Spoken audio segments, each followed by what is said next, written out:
Amy, did you see that Brad Black was listed in the participants?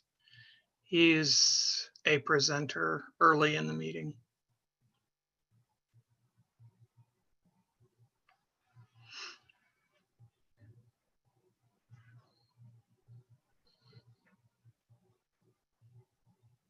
Got it. Thank you.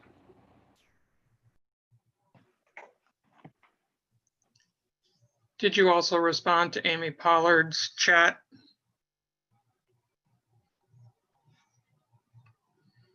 I am right now. Okay.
Has anyone heard from Karina?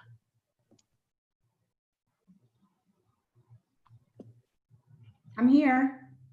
Okay. Then let's go ahead and call the meeting to order. Mr. Miller will not be with us tonight, so I think everyone else is here. Welcome to all of you who are with us this evening via Zoom, and welcome to all of you who will be joining us on delayed broadcast through the recording. We will have a time for public comment as always during our board meeting. You'll need to have contacted Paulette prior to the meeting to speak during that time. Have we received any requests, Paulette? Yes, we have. And Amy is going to promote that person during public comment. Thank you. Please remember that you'll be given 5 minutes to speak and that the board cannot reply to any of your comments at this time, according to our board policy. Please read with me the mission statement for the Marshalltown Community School District.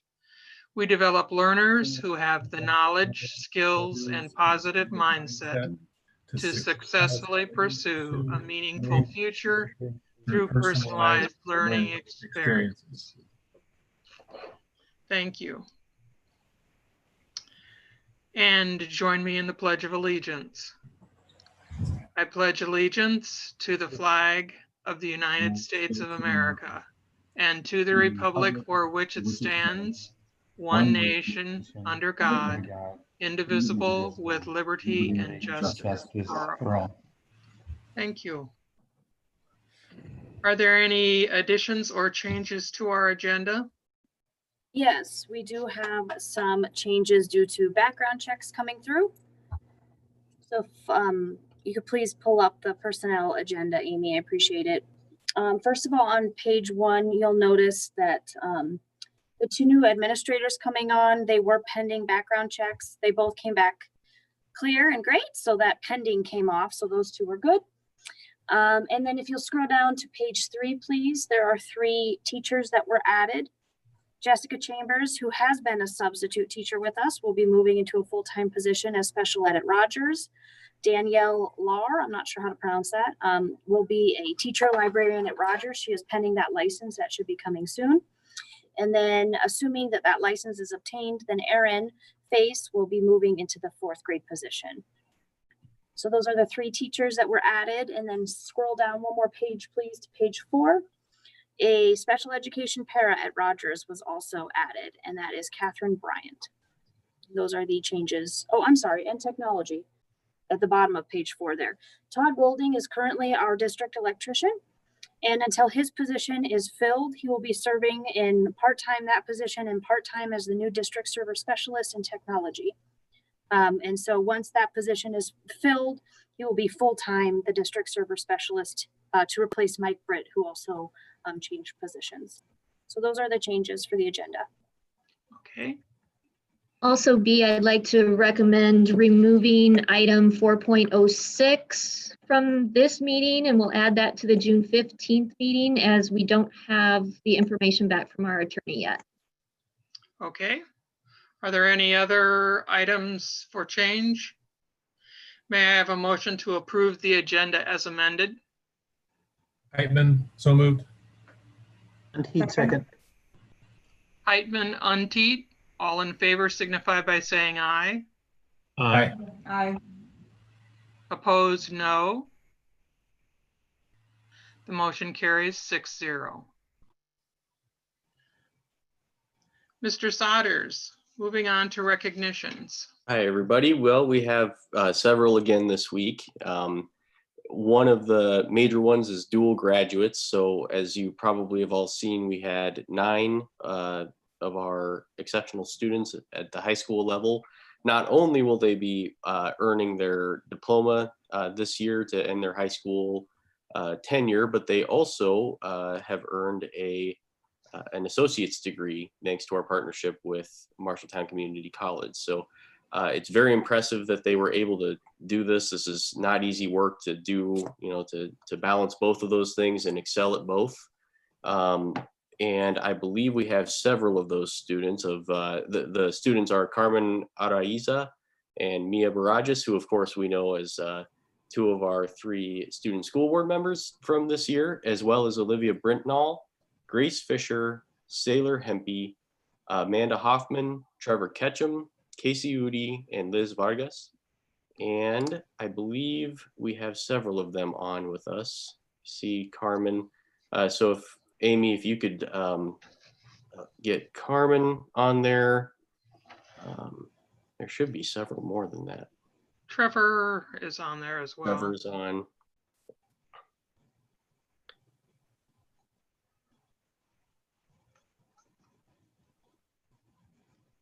I see Mia. It looks like Mia and Liz are also on.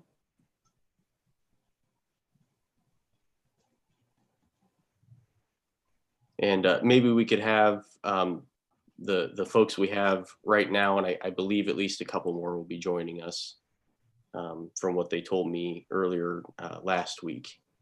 So if maybe we could start with Carmen.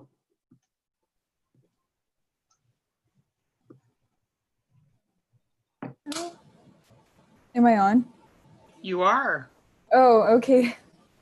So I guess my experience with getting my associate's degree, I didn't really pursue it till last year. I decided maybe halfway through or towards the end that I was going to go for my associate's. And something that really helped me out was taking the CLEP test, which got me a lot of my credits. And that's how I was able to do it. It's been a really fantastic opportunity in terms of getting to, I guess, time management was a huge thing for me since I had a lot of classes the first semester, and then my second semester of senior year was a little bit easier, but still kind of stressful. Well, congratulations with your achievements. It's pretty remarkable. Thank you. And if Trevor or Mia or Liz, I know they're all on as well. If you guys, I believe all of you should be able to speak if you would like, if you have anything you'd like to add.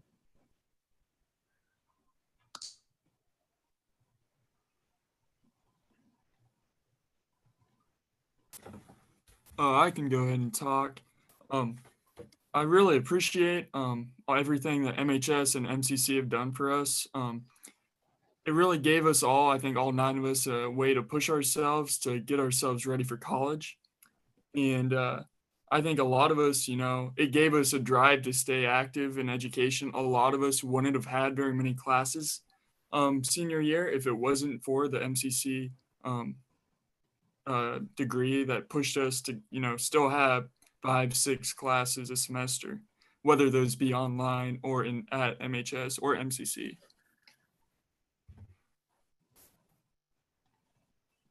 Wonderful, Trevor. Thanks so much, especially from your old principal. Yeah.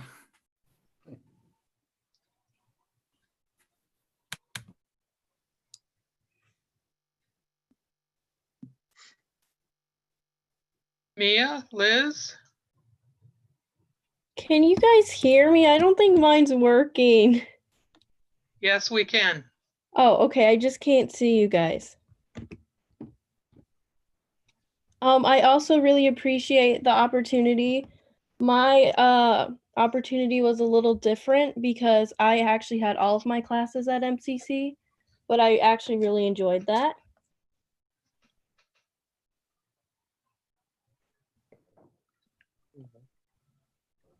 And then, Thank you. Congratulations to you as well. Thank you.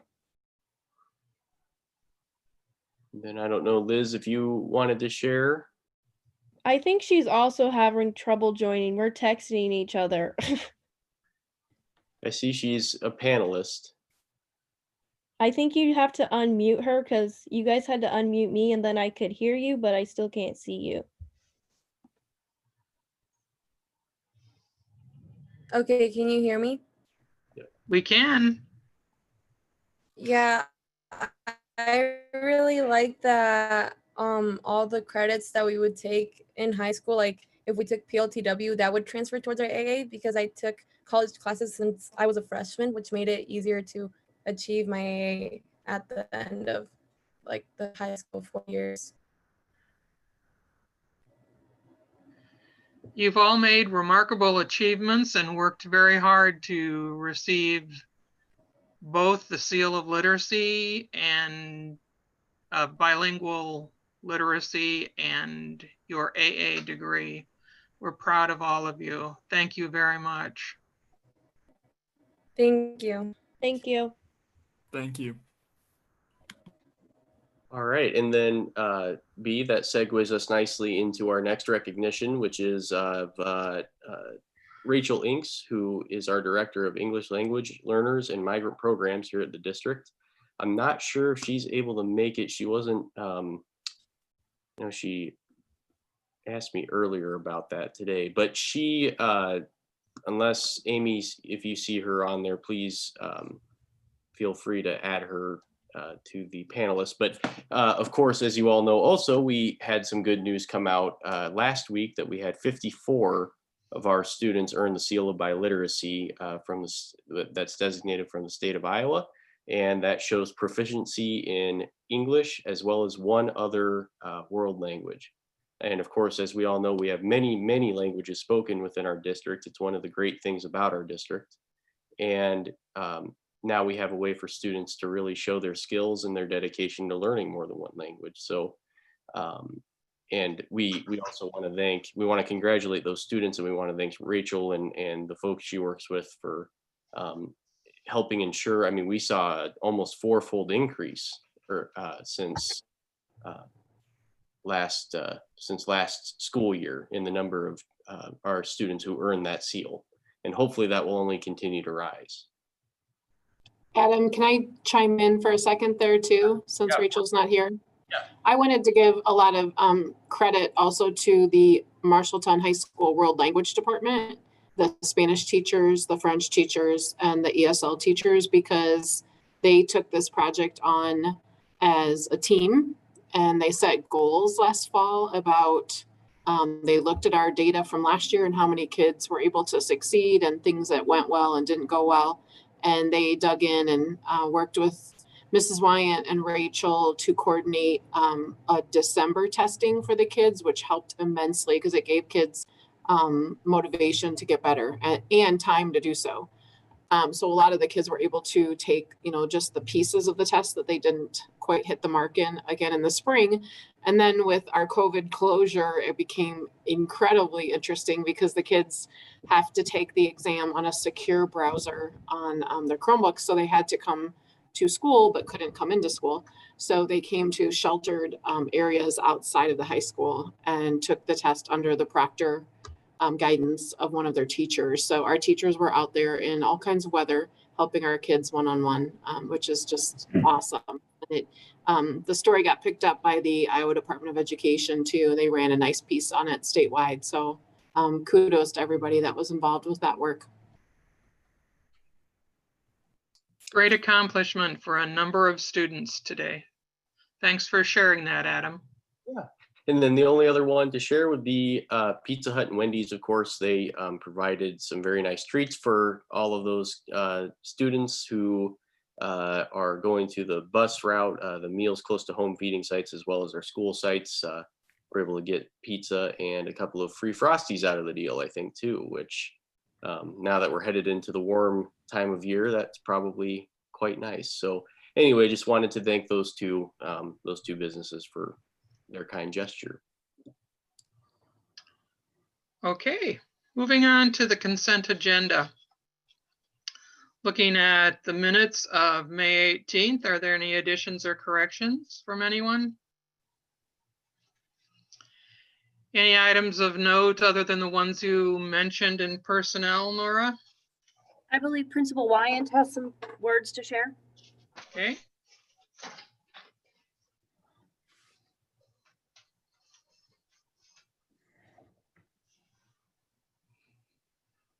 Can you see me now? Okay. I would just like to introduce and say a few words about the two new associate principals coming to the high school. Michael Dale has been at Nottoway Valley for the last 3 years. Prior to that, he was a teacher in Ankeny School District in the at-risk building there. He earned his degrees, 2 of them, from Drake University and University of Northern Iowa. And he also earned his educational leadership degree or certification from the University of Northern Iowa. We're excited to have Michael on board. William Terry is also joining us from the Des Moines Public Schools. While he was there, he served as a special education teacher. Prior to that, he was a vice principal lead teacher at Woodbury Academy for 6 years. So very excited about his experience with at-risk youth. And he graduated from Iowa State University, the Iowa State University, and has his educational leadership endorsement from Drake University. We're excited to also have William on board. Are either of them with us to speak? I think I did invite both of them, but I can't see that side. So they were planning on it. Just want to say greetings to everyone in the Marshalltown community. My name is Michael Dale. Thank you, Jackie, for the wonderful introduction. Just want to express my gratitude to everyone for the opportunity to come serve the district. Really looking forward to starting in Marshalltown July 1. And right now, just buttoning things up, working on transition out of Nottoway Valley with the start of summer sports and everything going on here. But really excited to serve the district of Marshalltown and really appreciative of the opportunity and looking forward to getting to know the staff, the students, and the community as we transition forward. Thank you. Welcome to Marshalltown. Can you guys hear me? We can. Okay, my name is William Terry. Pretty excited to be joining the Bobcat family, and thank Ms. Wyant and the rest of the panel for inviting me on board. I'm just ready to get going July 1 as well, and really getting to meet the community, students, teachers, just the whole shebang and getting this going. So really excited, and yeah, just looking forward to next steps and learning as a administrator, and yeah, helping students and families is my goal. Welcome to you as well. And we look forward to actually seeing both of you at a future board meeting where we might all be together in the same room again someday.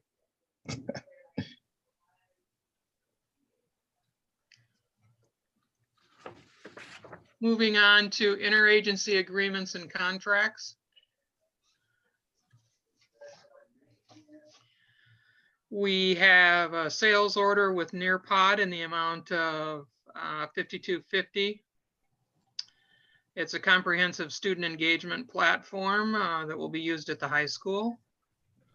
We have a contract with Iowa Valley Community College for Summer College Credit Program 2020.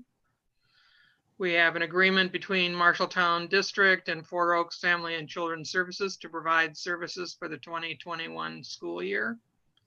And then we also have an amendment to that agreement to provide special ed services from June 1 to August 31 of 2020. Any questions on any of those agreements or contracts? This is Bob Untied. I probably need to recuse myself from voting at all on the Iowa Valley contract, right?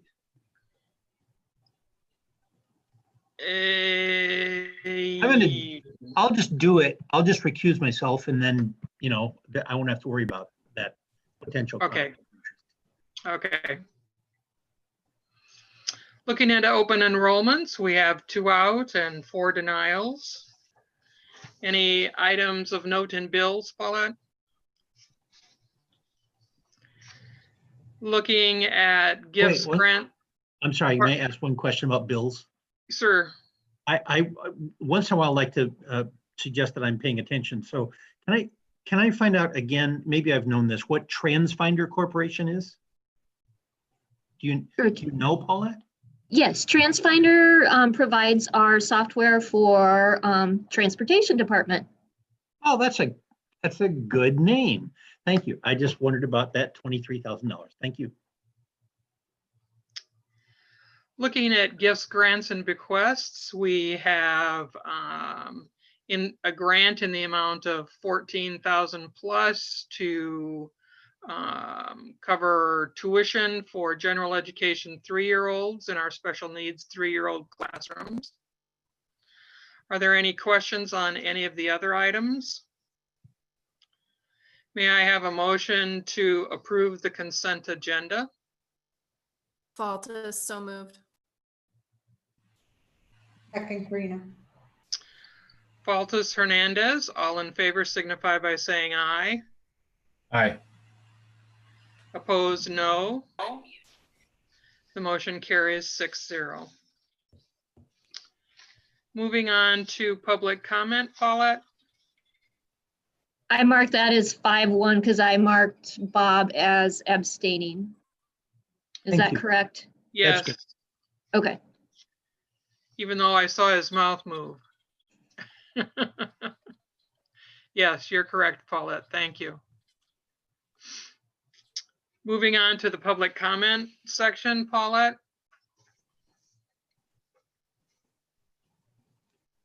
You're muted. I did receive an email from Amy Pollard requesting to speak during public comment. And so I think Amy Armson has promoted her. My name's Amy Pollard. My address is 2027 Edgebrook Drive, and I am a parent of a high school softball player. And I know Brian Isgrig is going to be addressing the board tonight about the softball and baseball things that are in place related to COVID-19. And I just wanted to address the board. I've expressed my concern to Dr. Schutte, but I just also wanted to talk to the board a little bit about the use of wearing face masks in the dugout. That is a decision that Marshalltown has put in place. It is not an Iowa High School Athletic Union rule, and it is not a state rule. That is something that just Marshalltown has adopted. My concern about Marshalltown adopting that rule for our student athletes is that wearing a face mask in the dugout, I've done some research on it, and it shows that it can cause hypoxia, which is a lack of oxygen to the lungs. It's similar to what elite athletes do when they wear an oxygen deprivation mask or training in a high altitude climate. I understand the need to keep our athletes safe, but they are signing a COVID waiver. And my concern for our student athletes is that if we are putting a mask on them in the dugout, are we putting them at risk for something else besides COVID-19? An asthma attack, a fainting, dizziness, hallucinations, all those things in the research that I've done has shown that that could happen. I also understand that the athletes are not going to be wearing them on the field. I understand that they're not going to be wearing them when they're, quote, exercising, but my concern is on a 95-degree day when we have our student athletes running bases and then coming into the dugout and putting on a mask, are we going to be depleting them of oxygen that they need to recover to get back out on the field? My concern is especially with our pitchers and catchers who are exerting a lot of energy. And so that's something that I just want the board to consider and think about tonight when Ryan Isgrig is giving you the things. I'm so thankful that Marshalltown made the decision for our student athletes to go ahead and play, and we'll support whatever decision is made because I think it's important for our kids to get out there and play. But the use of masks in the dugout, I think, needs to be reconsidered. Coach Palmering on the softball side has some things in place to keep the number of athletes in the dugout limited. He's going to put canopies down the right field fence line and the left field fence line so that the maximum number of players in the dugout at a time would be 10. You have one person on the on deck circle and one person at bat, which will make it 8 students or 8 athletes in the dugout. Hopefully we'll get some kids on base, so that will eliminate that number, or will make that number even lower. And the dugout's big enough that they should be able to spread apart. A lot of the research shows that being outside and being in heat makes it hard for the virus to spread as well. So that's the only thing that I wanted to come and talk to you about tonight. I have shared my concerns directly with Dr. Schutte, and he was very nice in his reply to me and explained his point of view, but I just wanted to express my concerns with the board. In a survey that was conducted on band with the athletes and parents, 100% of them are not in favor of wearing the masks either. So they'll wear them though if that's what it means that they have to do to play. Just want to thank you for, thank Paulette for letting me get on since I was way past the 4 o'clock deadline. So thank you, Paulette, for squeezing me on, and thanks, Amy, for getting me on here quick as a panelist because I know I was past the 4 o'clock deadline. But just want to let the board know kind of the thoughts and things that were out there. And I fear that we could open ourselves up as a district to something bad that could happen that we don't want to happen to one of our athletes that's not COVID related if we're depriving them of an intake of oxygen to their lungs. So Thank you. Yep, thank you. Are there any other comments, Paulette? Not that I'm aware of. Okay. Then let's move on to the education section. Mr. Black is here to visit with us. Dr. Schutte, do you want to do the introductions? It's my pleasure to once again introduce Brad Black, CEO of HumanX.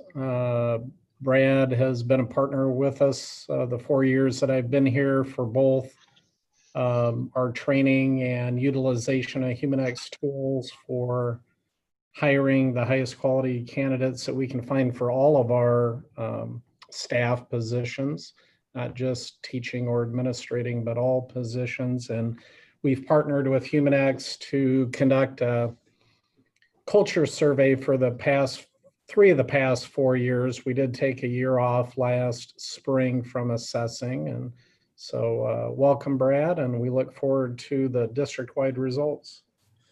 Thank you. And just real quick on time check, I want to be sensitive to when we need to be wrapping up. 6 o'clock? If you're still talking at 8 o'clock, we're shutting you off. That won't happen, I promise. I promise. All right, well, let's see. I need to get the screen sharing sent my way if I could, unless you have it on your end and I could guide you through it. I can do it either way. I do not have it. Just one moment.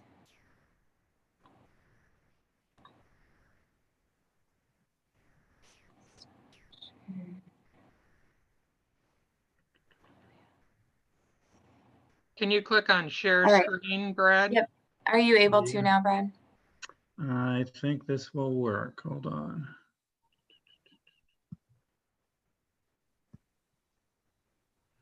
Does everybody see that? Nope. Well, I'm seeing it, but So at the bottom middle, there's a green screen share button. If you click right on the green arrow pointing up, yep, there you go. better? Now we have it. Perfect. All right. Well, thank you, everybody. Again, I'll be sensitive to time, but just want to make sure you guys get a chance to also stop me with any questions throughout, and we'll just kind of give you an overview of what we did, why we did it, how we did it, and then get into the results. So when we focus on our work in the culture efforts, whether it's social emotional learning, student engagement, family community engagement, we always focus on starting with staff, which we sometimes will refer to as adult SEL. So to make the framework, the conditions in a culture where everybody has a voice, where we understand where the strengths and opportunities are, we have an anonymous confidential survey designed over many years, actually many decades, to understand what are the drivers of a great climate and culture. So we'll go into the details of the dimensions. There's 15 dimensions that comprise the overall survey. There's a bottom line that I will highlight. So out of the 15 dimensions, there are 2 to give us a clear picture, kind of bottom line, of the strength of the culture. And that's referred to as our culture snapshot, or 3x3, where we can see over 600 people, how they feel when it comes to giving their all, i.e. Engagement, and doing it there at Marshalltown, which is satisfaction. Towards the end, on the back half, we'll talk about what are the strongest dimensions and what are the strongest questions, as well as the bottom dimensions and the bottom questions. So it's literally the mountaintops all the way down to the valleys. We'll get a chance to review that out of the 88 questions that we've asked. So again, just to reiterate, online assessment. So it's a way that can be done in a high quality, anonymous, confidential fashion. It's very time efficient. We get high participation. 88 total questions that are designed on a Likert scale of 1 to 5, where 1 is I strongly disagree, 2 is I disagree, 3 is undecided, 4 is agree, 5 is strongly agree, and we have a 6th category, can't comment, don't know, not applicable, because there's times when people haven't been there long enough to have an answer, and we don't want to distort the results by having somebody put a 3 when they can't answer it. So that's the design of that. Again, we talk about the 15 dimensions. And one thing unique to our design is that it's a little bit like the solar system, where we say, what are the dimensions or the drivers of engagement? Well, they're the individual person. So if we adopt a growth mindset, we know that everybody makes decisions themselves about their attitude and their effort. So you'll see when we go through the results that there's a lot of I questions that are rated high, which is really a person evaluating themselves. You'll also see that there are questions focused on who they work with, more the horizontal team and department, the vertical view, which is the person I report to, and then the holistic, broader view of the whole organization. So it's not a focus on one dimension or one audience or a group of stakeholders. It's a focus on 4 levels, and we get a chance to see that the maximum level of engagement is going to start with a person and include the team and include the person they report to and be impacted by the organization. So that's a little bit of the background, why we measure it and how we measure it. Again, stop me anytime you have any questions about the design or the results, and I'm happy to stop and answer those questions. Any questions yet? All right.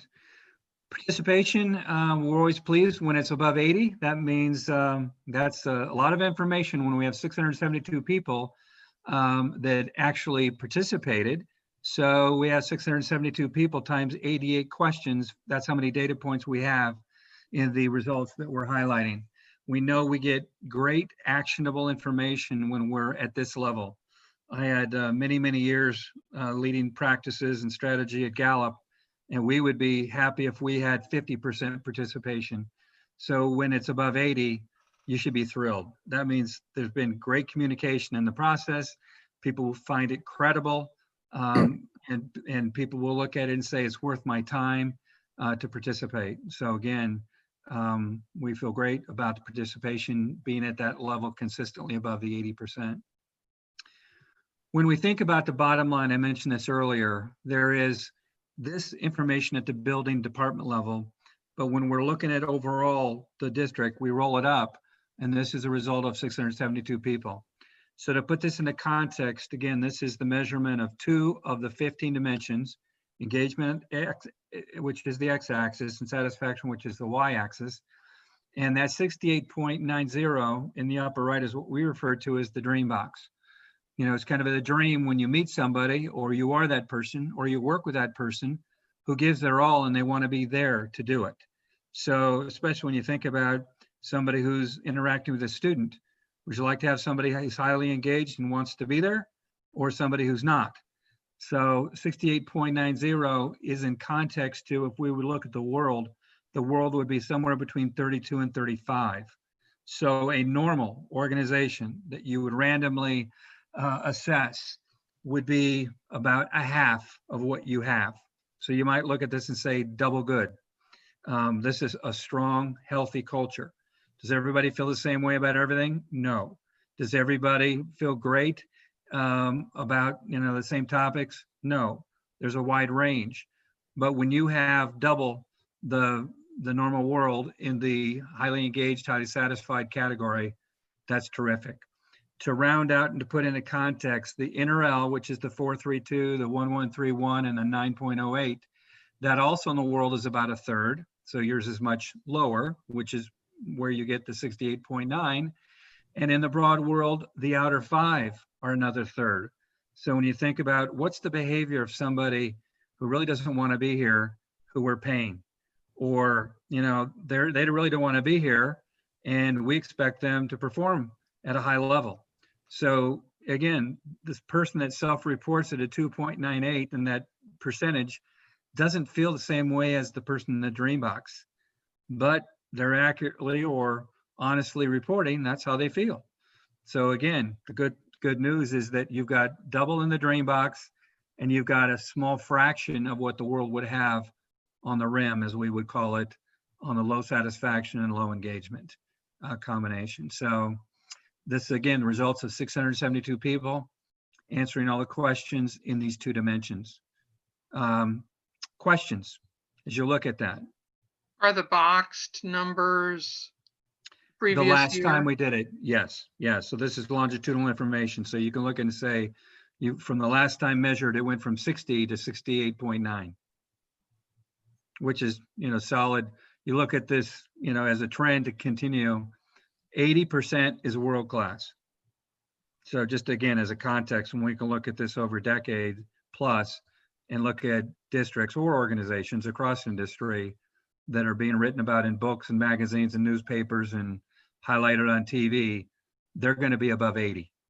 And that's not a snapshot of the 1 year and they're there. That's a result of efforts over many years to get there. Great question. Any other questions on this slide before I go into more detail on the dimensions? All right. So again, you look at the trend, 55% when we did this 3 years ago, 60% 2 years ago, up to the 69 rounded off this time. So a really solid trend of a culture that's getting stronger over time.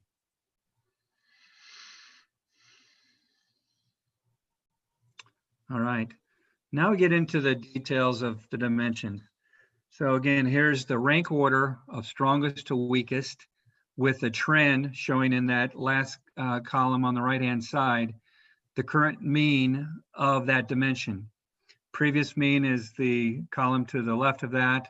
So we can see that 15 out of 15 dimensions progressed are stronger than they were compared to the time measured 2 years ago. So again, in context, the scores On the 1 to 5 scale, we look at 4 as the strength threshold.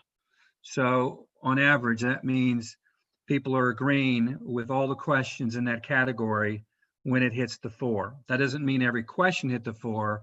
It means on average, all the questions that are in that dimension, which would be between 4 and 8 questions, would be above 4. So roughly half of the dimensions are at a strength level. And the lowest at a 387 is not that far away from strength. So it's not like we're going down into the valleys, you know, when you look at the lowest on a relative basis at a 387, it just is, there's always going to be lowest. There's always going to be worst. And actually recognition in the world is consistently going to be the 15th ranked dimension. But good news is that instead of 387, the world would rate about a 3.4. So your lowest or worst is much higher than where the world would be on the same dimension. I'll take a minute and just go through kind of a summary of each of the dimensions. We talked about engagement, inspiration, and this is people giving their all. Self-reporting about themselves, their peers, who they report to, and the conditions in the district. Those are billboard items when you would want to put out on the highway how people, 672 people, talk about, you know, how they feel about, you know, their work in the district. Pride is a 426. We always see pride and engagement together. They're either both high, both medium, both low. They're very similar and they drive each other. It's almost this virtuous cycle or relationship. When you drive pride, you drive an engagement. When you drive an engagement, you're driving pride. So that's when people are kind of wearing the uniform, proud about what they're doing, proud of who they're doing it with. That's going to be measured in that pride dimension. It also reflects high standards. It typically reflects quality and progress in the district and what they're involved in. So again, there's many parts of pride, but you always want to see that high. Continuous improvement is a dimension that you see consistent with strong cultures, which bottom line means we're not satisfied and we think we can do better. It's more of an incremental process approach, is what's next, what's better, but you don't see continuous improvement high in poor cultures. You see continuous improvement high in strong cultures. Innovation is similar to continuous improvement, but it's more of a paradigm shift. It's a first ever. It's a best practice. It's going, you know, across, you know, the state or the profession to look at who's doing something in a leader category, not a follower category. That typically is going to be measured in innovation. And typically innovation is quite a gap below continuous improvement. So the fact that yours is so high, it means, you know, as we look at interpret results, that this a district that's very intentional about being innovative, about being first, about being better. Satisfaction, we talked about that. That's, I want to be where I'm at. I want to be here. I don't want to be someplace else. Quality is the quality of outcomes, the quality of people, the quality of the environment. Training and development is the investment in the skill set, the knowledge base. It's an investment mindset and capability and capacity. Talent and fit is anywhere from, am I in the right role? Am I in a role that I enjoy and do well at?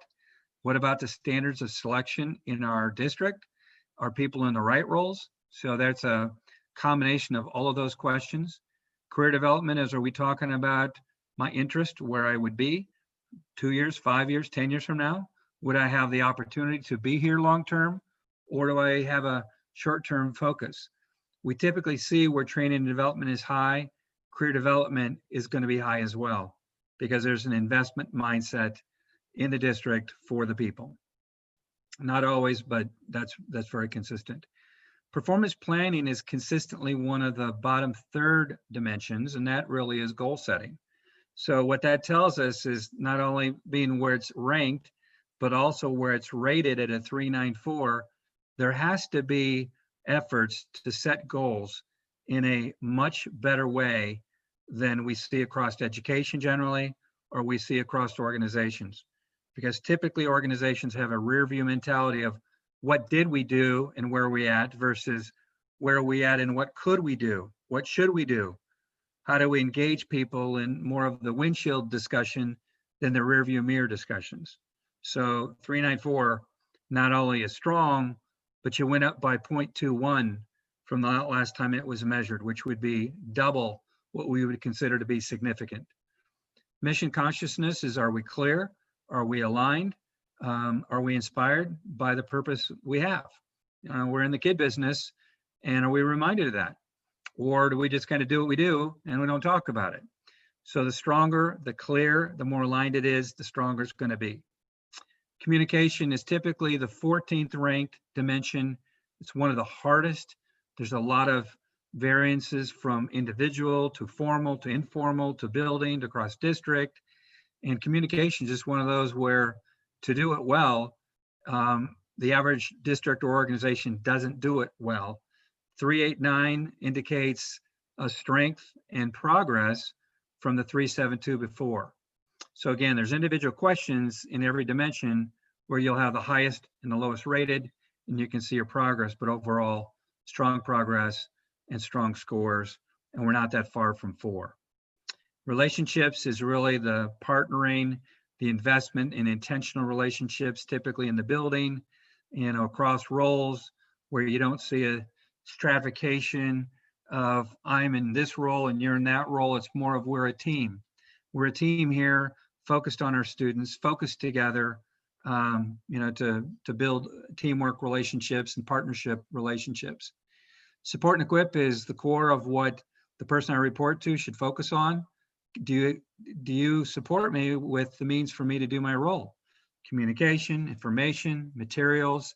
It doesn't have to be anything that costs money, but does the person I report to focus their energy on what I need to do my job well?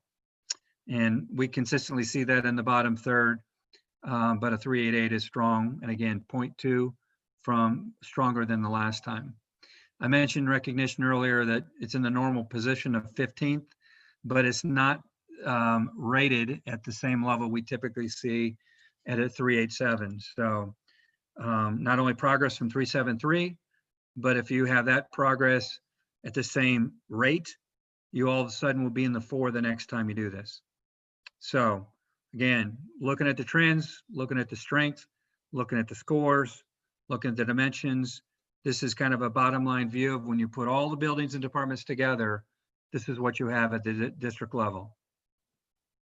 I'll stop for a minute to make sure I answer any questions that you might have about the dimensions, scores, context, meaning, trends, anything that'd be helpful.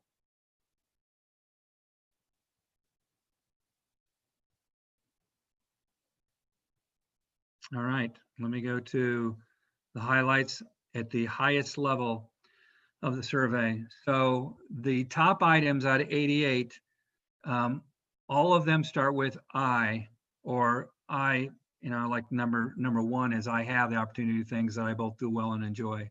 So this reinforces where people are self-reporting about themselves, their level of engagement, their level of pride, their level of fit, level of innovation and commitment to that. And so not last time we see previous mean, this time we see current mean, and you had every item that got stronger, and a 4, 5, 6. That's again 672 people rating that question. So you're closer to strongly agree than you are agree. I'm fully engaged in the work that I do. You can feel great about that when you think about 672 people talking about themselves and their level of engagement. Again, you see the reference I made earlier to pride. When pride's high, engagement's high, and vice versa. Question 53, I'm committed to the success of our organization. 447, again, strong and improving. And the next one is talent and fit. In my role, I have the opportunity to do things that I both do well and enjoy. We see this much stronger in your district than we typically see it in other districts.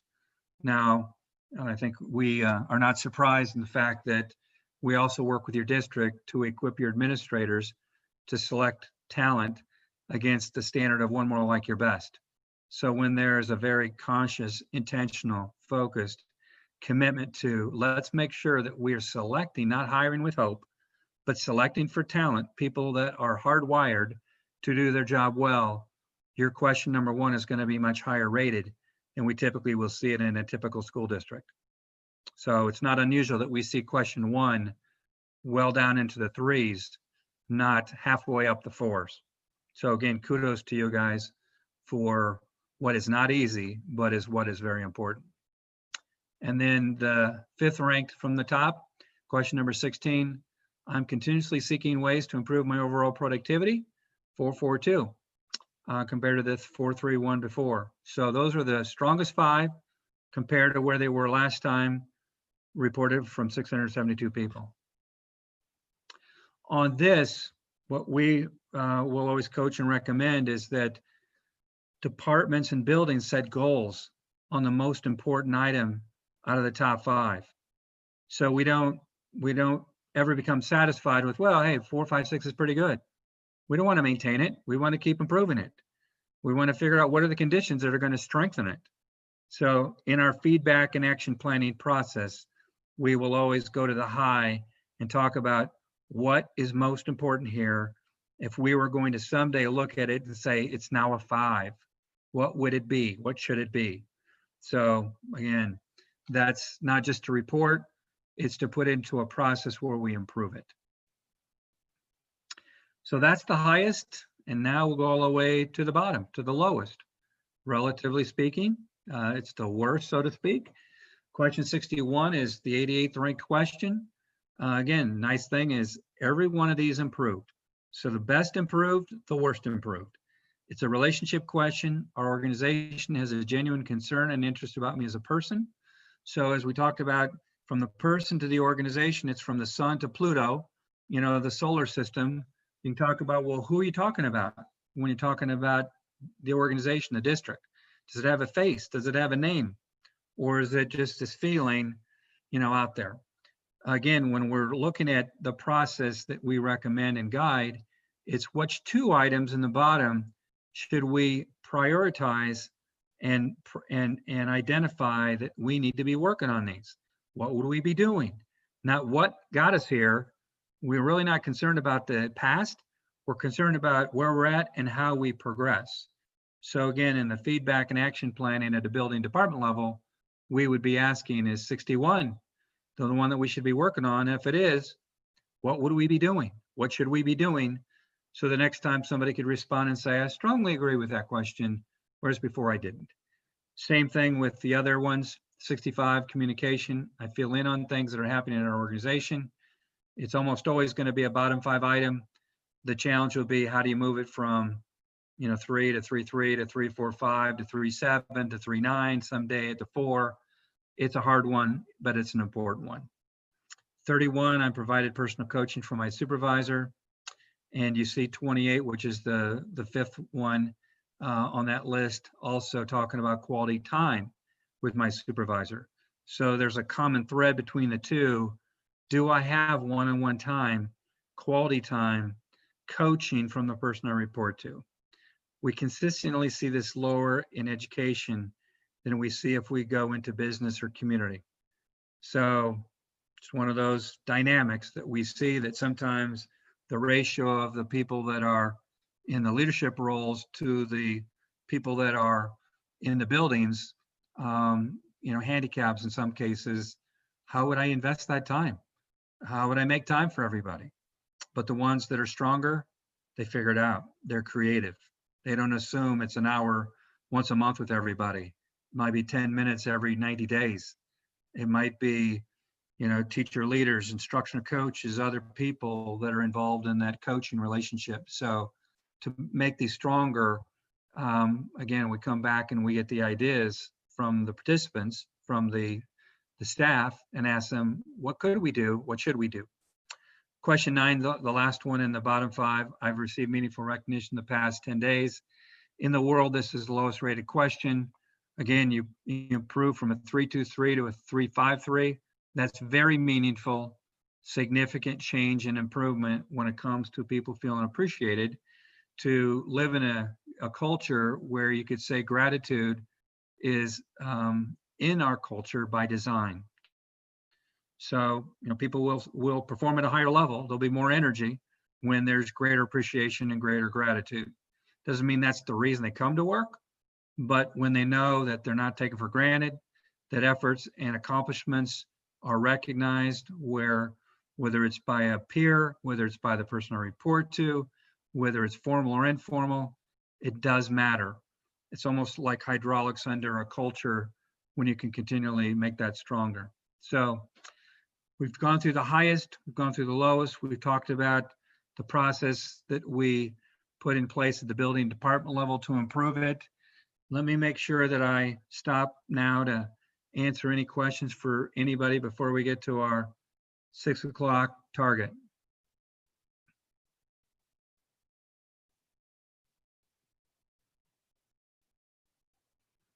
You feel like you're experts yet?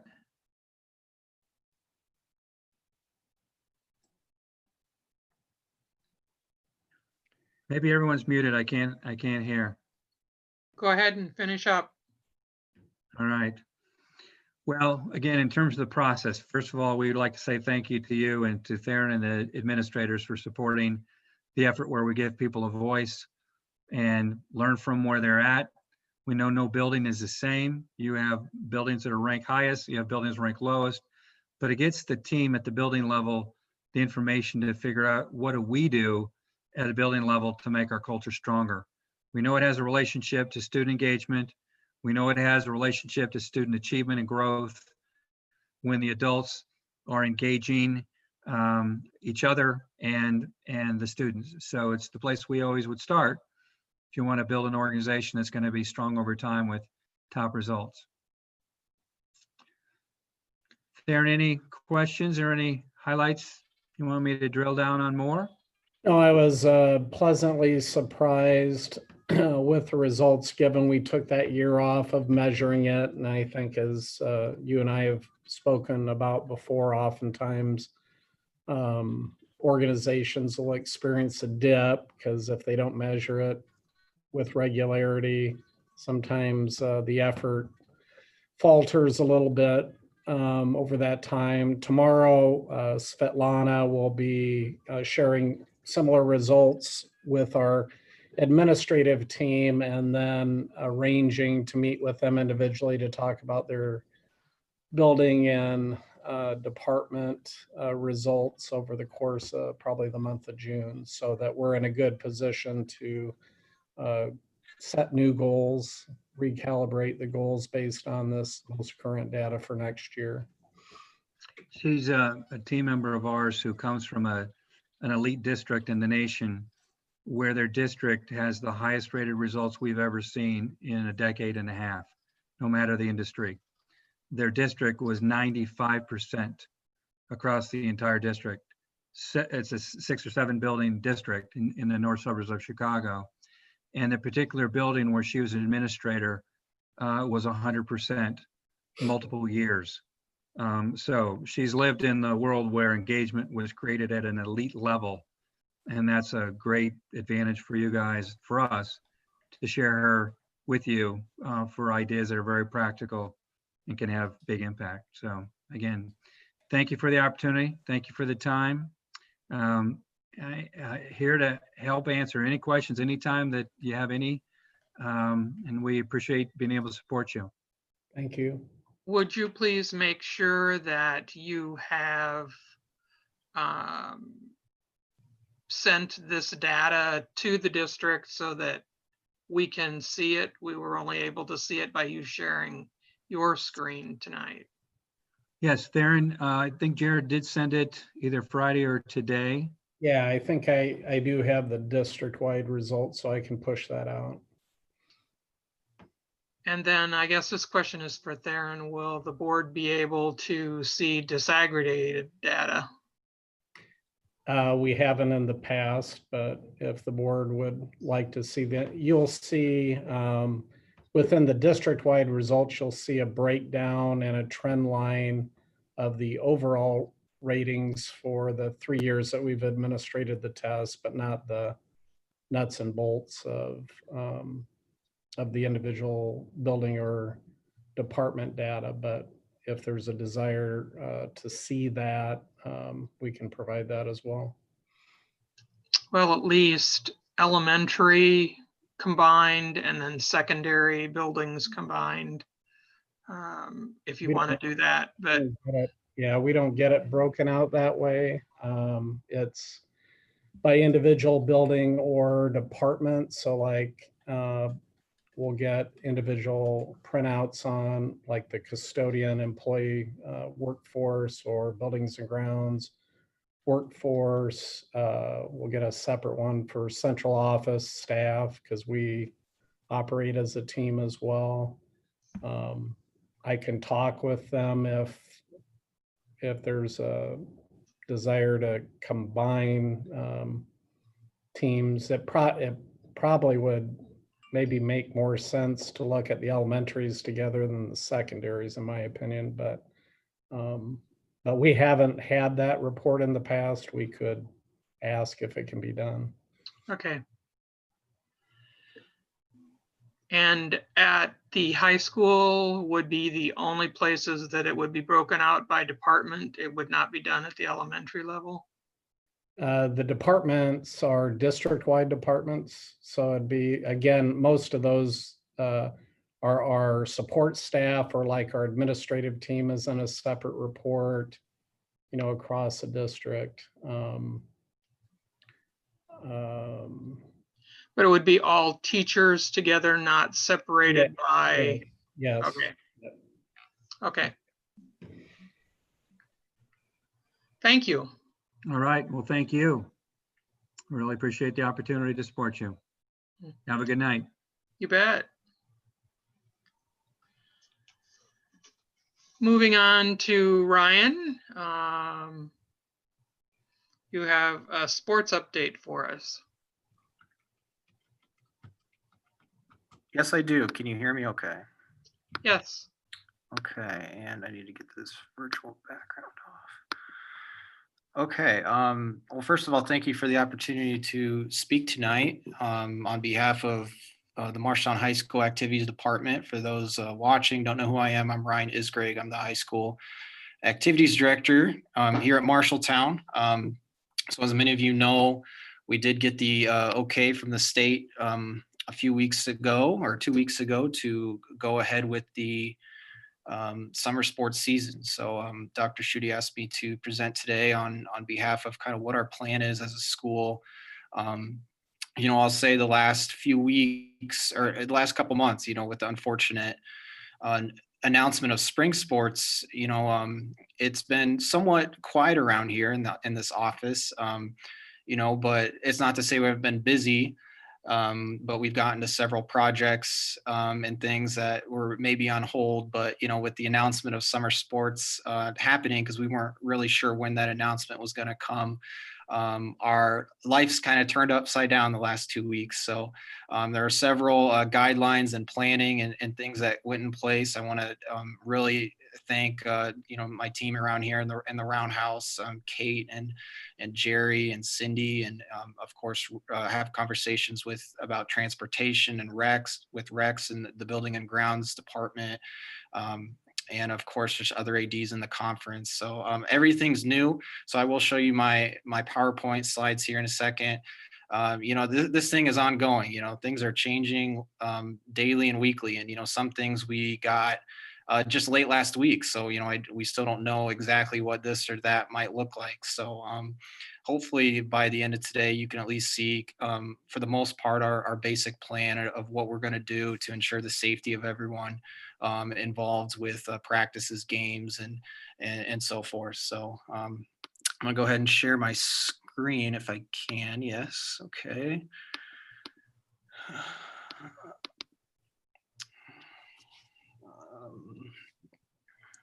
Okay, can you see my PowerPoint? Yes. Yes, okay. I'll play it from the start. Oh, that's the wrong PowerPoint. Sorry about that. There we go. Okay. All right. So again, just going through the plans of what we're going to do. You know, there's several guidelines and regulations out there. You know, I was asked tonight just to kind of give a somewhat of a short version of it. You know, we did have a baseball, softball parent meetings last week where we went through all the guidelines expected of coaches and players. And So, it's a collaborative effort really with the governor, the Iowa High School Athletic Association, the Iowa Girls Union, the Department of Ed, the Department of Public Health, and then of course, like anything, there are other local decisions schools can make to make sure that the kids and coaches are following local guidelines as well. So one of the first things we're doing that is somewhat new is we're providing a COVID waiver, which is posted to our athletic website. And we did have all the kids and parents sign before they're able to participate, which was today. June 1st is the first day of practice. So I'll go ahead and show this to you if I can. Hopefully it works. So this is our COVID-19 consent agreement form. Basically, the parent and the kid is both allowed to required to initial and sign the waiver. And, basically says that participation in athletics is purely voluntary. They understand all the risks involved. If they have any symptoms or illnesses, they're not allowed to come to practice or games. And then, of course, they're supposed to let us know if they have any suspected symptoms. And of course, they're supposed to sign it and then hand it to the activities office. And today we had all the kids hand them in. So that was great. Sometimes we're chasing paperwork down for kids the last minute, considering, the short turnaround they had to get it in. I think they did a good job today to get that into us.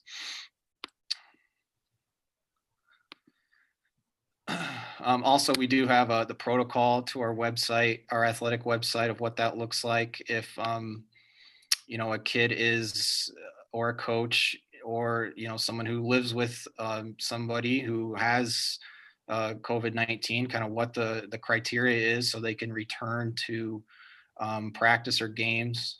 So you can see all that here. There's, stay home for 14 days.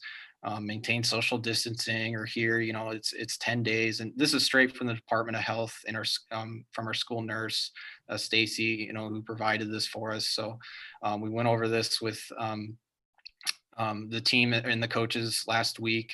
And again, we have it updated to our athletic website.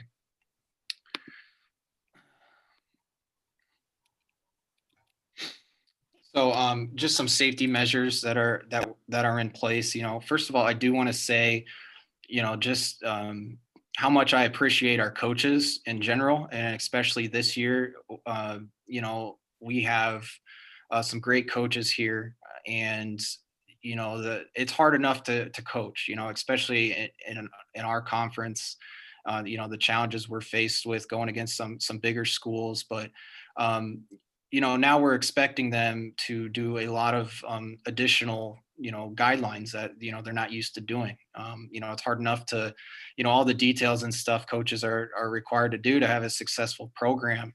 And now we're asking them to do a lot of other things this year. So I appreciate their leadership. And also, we have 4 new baseball coaches this year, so for 4 new baseball coaches to come into a program, with high expectations is a challenge. And then again, in addition to have to work through a lot of these additional guidelines. So there are guidelines in place for practice as well as games. So practices and games are going to look a little different this year. First of all, is posting signage around the facility. The state did provide signage, and we were able to post that to the facilities this morning. So we got them up before practice, and we're getting some more made, some bigger ones that are going to get blown up and put around. So they should be in time for games on June 15th. No dugouts will be used for practices. So, usually as an AD, you probably won't see me go down to practice 4 or 5 times a day like I did today, but I did walk down to baseball and softball and saw all the softball girls' bags spread out and 6 feet apart. And so, I think it's great that our coaches and kids are already following these, and, I know they're going to do it the rest of the year. Parents have to remain in their cars to drop off and pick up kids. Some kids can obviously drive, but there's some parents who like to come and watch practice, or maybe get out of their car and socialize with another parent. Well, they can't do that this year. They have to sit in their car. And of course, we encourage the kids to leave the premises immediately after practice. We don't want them to kind of hang out and socialize. I know the kids haven't seen each other in a few weeks, but we want them to kind of go home and shower when they're done with practice and games. So of course, players, as always, should use their own gloves and bats as much as possible. The school, we do have helmets and bats that they can use. But we also have, are ensuring our coaches, our coaches are to design practices to ensure social distancing as much as possible. So again, another challenge for them to, kind of restructure their practices, make sure kids are spread out, the transition between drills, maybe when they have team huddles, they're spread out, all that stuff. So it's a challenge for them, but I know they'll do a good job. Of course, bring their own waters. We can't have the kids sharing waters. And in the past for games, we would provide water as a school for the home and the visiting team. We can't do that this year. So kids are encouraged, in the hot summer days to obviously hydrate, but we want them even more this time to make sure that they're bringing their own waters. And again, when I walked out to practice today, it looked like all the kids had their own waters. So that was great to see. And of course, coaches are sanitizing shared equipment. So we do have spray bottles and things, kind of the backpack. I don't even know what it's called, but the backpack that they wear where they can, have a little spray gun thing that they wipe down the shared equipment. We have sanitation wipes in the dugouts. So coaches are required to clean the equipment before and after practice. Yeah, and a few other ones, kids are encouraged to provide their own hand sanitizer. We do plan to get hand sanitizer out there for games for fans to use. And of course, banning spitting of sunflower seeds, which is going to be probably tough for some baseball people and softball people, but that's a requirement this year. And of course, coaches are required now. We're requiring our coaches to screen kids' temperatures. So, we do have temperatures that our school nurse provided, and they're going to track temperatures every day. Before practice starts, they're going to, we've ordered the laser gun type, whatever they're called, the thermometers where they don't have to touch each other with it. They can stand back and get a read of what their temperature is on the forehead. So that's practices. And then of course there's the games, which are beginning on June 15th. So we've been working hard to finalize our schedule, which we will are planning to host a game on June 15th, a baseball, softball game. So again, we can use dugouts for games though, of course. And a lot of these things are kind of repeated here, the bats and the no shared drinking, sanitizing the equipment. So one of the things that's going to be new is that we're supposed to limit the seating for fans. So again, like I said earlier, this is new. We're not 100% sure what that's going to look like yet. We have further meetings coming up as a conference of how many fans we're going to allow into games, and marking seats off. And we're not going to put the wind tarp up in the outfield, so people can space out in the outfield and sit out there and watch the game. So we'll mark that off. We have 2 weeks before games, so we have a little time to figure this out. And then of course a new one this year is no concession stands. So that's unfortunate. It's a good revenue maker for us, but the state is not letting anyone have concessions this year. This seems pretty thorough. I just have one note to make that may not actually be relevant to anything but your notes page, but you have 2 links on slide 3. You have 2 links on that slide. The second one comes up with an error message, just so you know. Okay. It's the Marshalltown SIA one, ourschoolteams.com thing. Okay. Let's see. I'm not that concerned about it. I think you've done a thorough job in laying this stuff out and Sure. looking at the Iowa guidelines and stuff too. But just so you know, if that's on a website or anything like that. Yeah, and Give me an error message. so yeah, it's coming up on mine. And we did change it late last Friday, so that might have something to do with it. But yeah, this, and if you can see my screen, this is what it looks like. On our school web, if you go to our athletic website, I'll try it again to make sure it's working. I appreciate you letting me know, but it's a more in-depth version of what we went through, just frequently asked questions of what coaches and games. I was told to keep it somewhat brief tonight. So Oh, that's great. It's great. yeah. That's great. Yeah. Okay. Yeah, great. Thanks for letting me know. And so I'll kind of go to the next slide then. And so yeah, I talked about games. We are going to also post signs that will highly encourage fans to wear masks. We're not going to require it as of right now, but we're going to highly encourage it. And then of course, with our ticket takers, we haven't fully figured that out yet as a conference. There's some conferences in the state that will charge admission. Some will not. Some will, just put like a free bucket donation out there. I think, I'm pretty confident we will charge admission, and if we do, I think we have good safety measures in place. I know we can get a glass thing for the ticket taker where they're safely behind a table. We will mark off X's that were their parent, or if you're waiting to get processed to get into the game, they can be 6 feet away.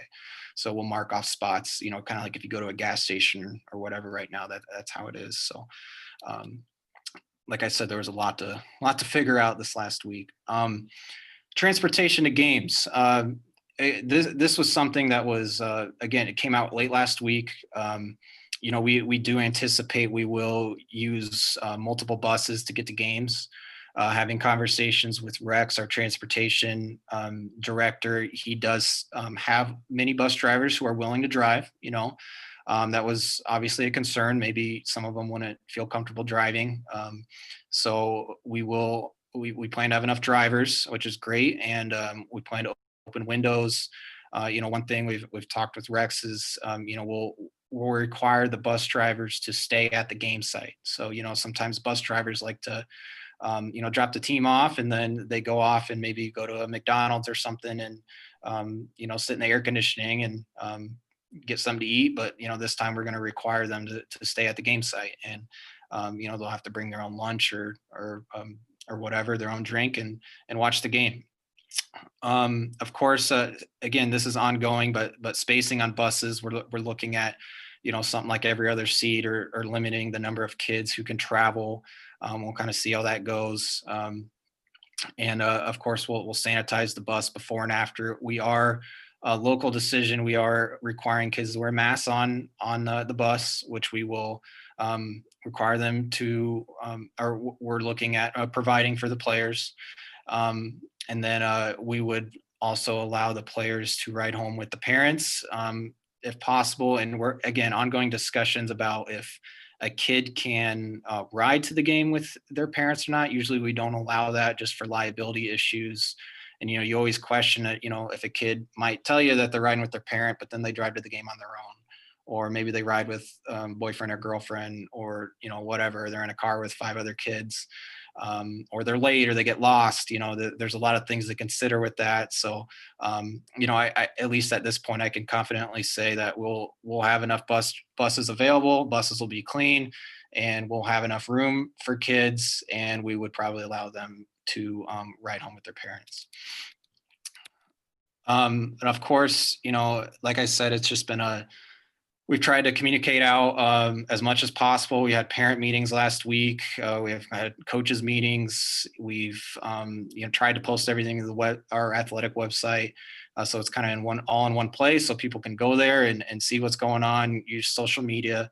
It's been tough to get the word out to kids and parents a little bit, just because we haven't been in school, and so we've had to rely on a lot of word of mouth, and we try to get the word out best we can. But again, it's been a lot of work these past 2 weeks to, just to get to our first day of practice, which was today. And we'll continue to seek feedback. And, I know we've implemented some local rules, as far as making kids wear masks in dugouts during games. And, we'll continue to take that under consideration. And like I said, it's ongoing. We're taking it one day at a time right now.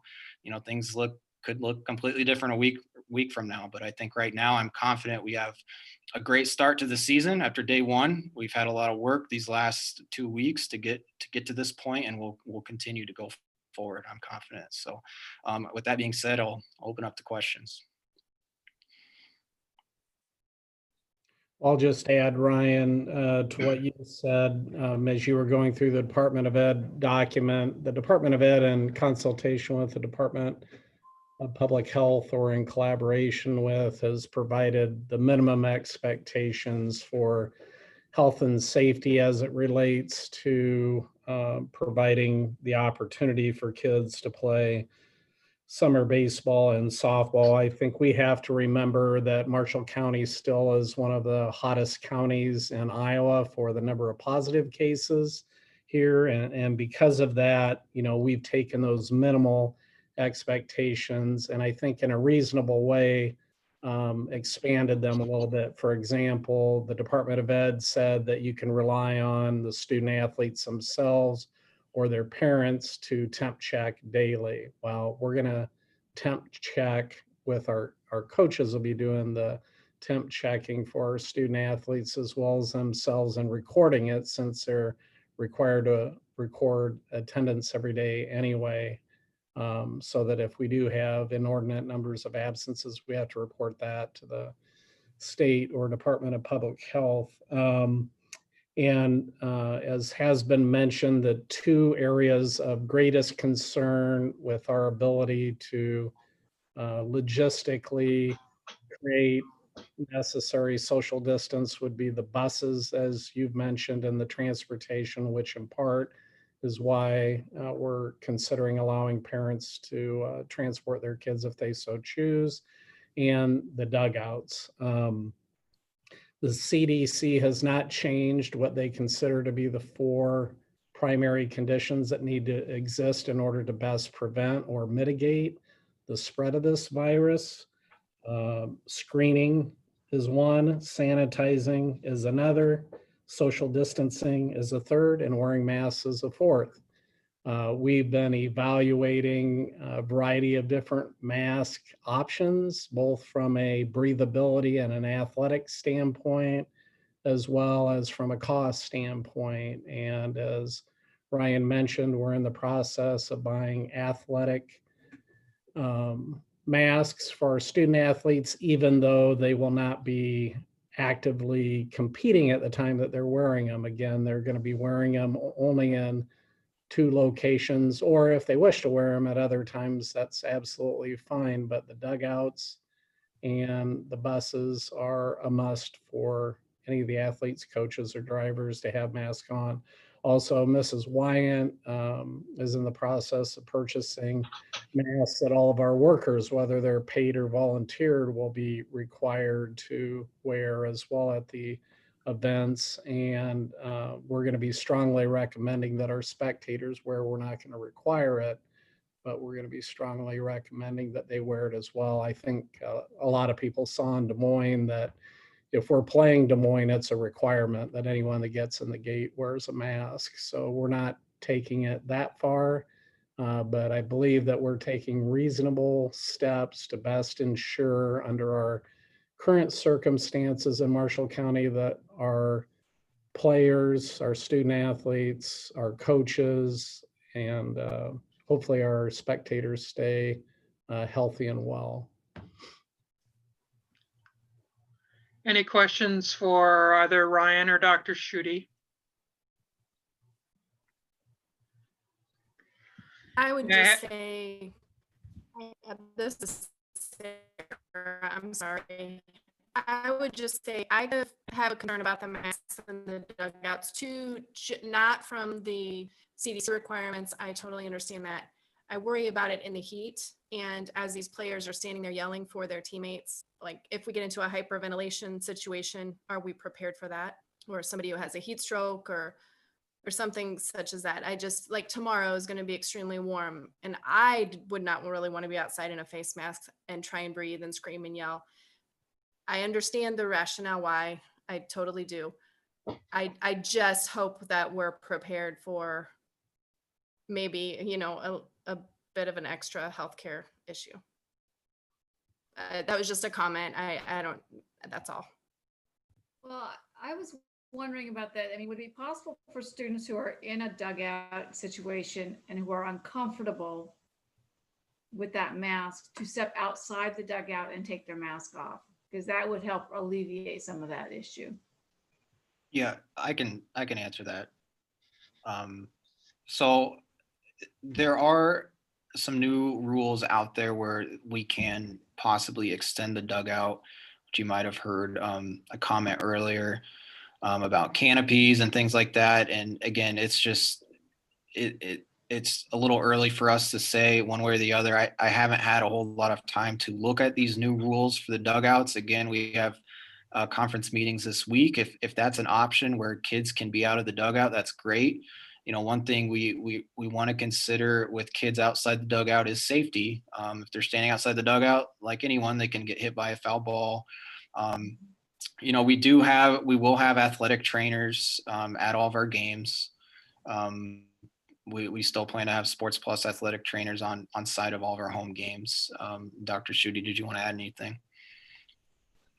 Well, I know it was mentioned by Mrs. Pollard that Mr. Palmer, the softball coach, has been looking at some options. To my knowledge, those haven't been fully vetted or discussed with either Ryan or our buildings and grounds director. And any extension of the dugouts is going to require all of our agreement that we're not creating another unsafe situation for kids. A lot of bad things happen in that close proximity to where the batters are. And so, yeah, it might be possible for us to figure out something to where, you know, part of the team does not need to be in the dugout. But again, I think people are thinking of these masks as being these thick, breathing inhibiting masks. And these are very breathable masks. They're not medically, you know, they're not medical masks per se. They're designed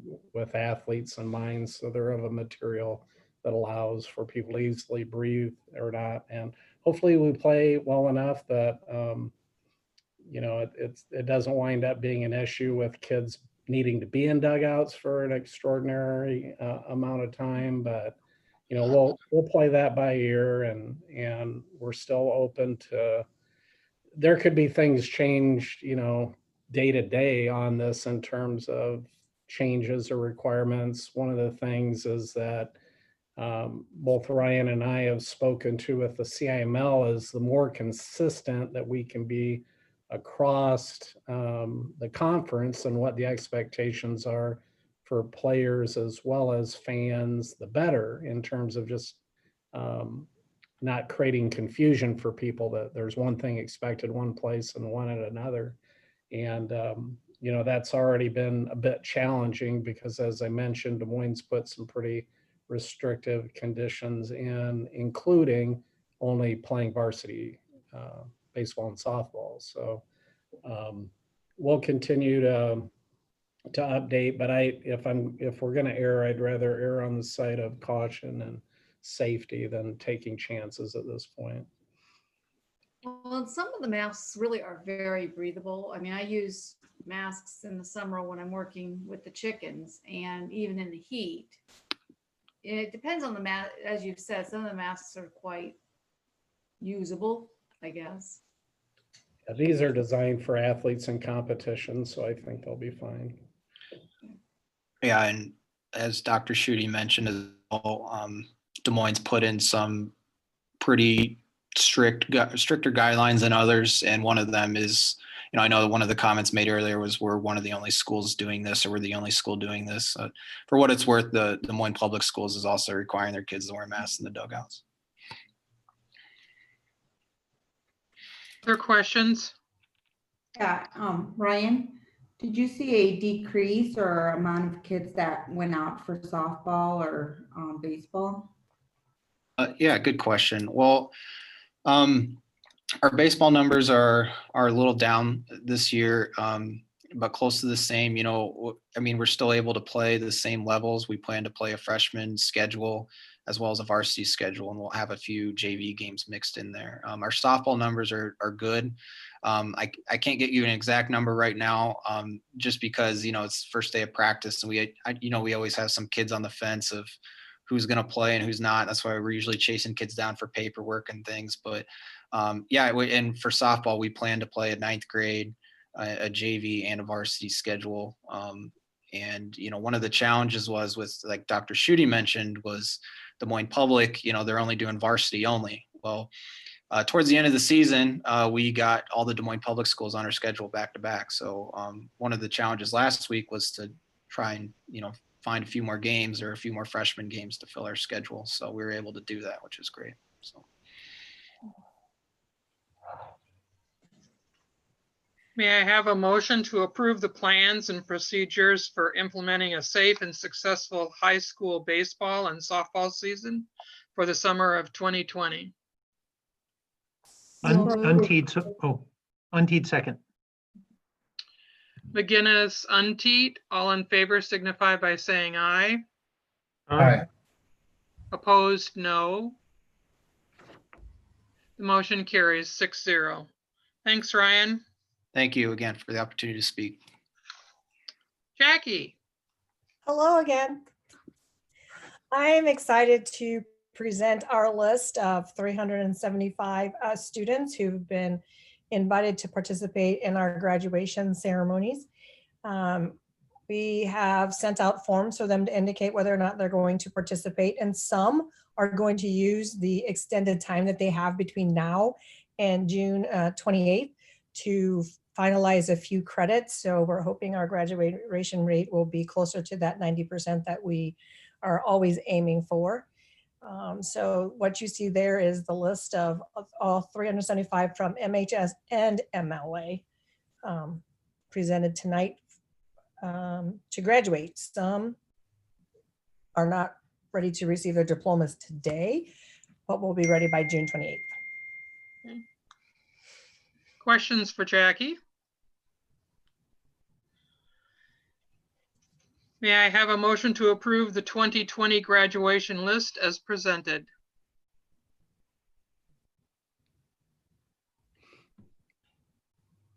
Heitman, so moved. I'll second it. Heitman, Faltis, all in favor signify by saying aye. Aye. Opposed, no. The motion carries 6-0. Thank you. Thank you. Dr. Schutte. So every year, the Iowa Association of School Boards asks us as local school boards and or districts to choose from the large number of possible legislative priorities what for us in Marshalltown are our top priorities. And those legislative priorities don't change a lot from year to year for the most part. For example, I think we've got attached last year's board approved resolutions, the 2019 there, if someone can open that. 2019, the other one. So last year, our priorities were school funding, which generally winds up being number one. Our number two was something that our board added many years ago. There's a difference between unfunded mandates and underfunded mandates. And I think a few elections ago, one of the campaigns was no more unfunded mandates, but then all of a sudden we started to find a lot of underfunded mandates coming through. So we added that one in there. Mental health obviously has been up there really high for us as well as the state and the country. English learners has always been in our top 4. Again, we're the 4th highest in total number of English language learners, students, second language students, and 4th highest in population density as well, 4th or 5th in there. And then early childhood literacy. They really only accept 4. We've given them 5 in the past, and sometimes we've combined things to make sure everything that we want is included. But I believe that they really want us to send things to them the way that they present them in order for them to get chosen. And then what happens is, so I'm providing you this information so that you can go back and look over this stuff. Let us know if there's something particular that you would like considered, and then Sean and I will put forward a proposed list of legislative resolutions, if not by June 15th, for sure by the July meeting, because in early August, then we need to, at least by early August, we need to approve those and submit them to the Iowa Association of School Boards. And then in conjunction with their annual conference in November, they have a delegate assembly, which B has graciously served as our delegate. I think Sean did it last year, I believe. And it's there that they then vote on what IASB's legislative priorities are based on what all the school districts send in. So take your time to look through the large number of possible priorities. If you think there's something that warrants our consideration beyond what we've had on the list, let B, Sean, or I know, or all 3 of us. Questions for Dr. Schutte? Okay. You're still up, Dr. Schutte. And we have a proposal for increasing our substitute teacher pay by $5 a day, taking it from, it's been at $115 for at least the past 4 years, because we haven't provided an increase during my tenure here. We're proposing that it goes up $5 a day to $120 a day effective next year. This would put us in a regionally very competitive or favorable position for substitutes, and a pretty comparable position with like-sized schools across the state. There's some that pay more, some that pay less. This would put us in a good place for our region where we're competing for substitutes. And I know Questions? that greatly appreciated by our strong pool of substitutes. Questions for Dr. Schutte?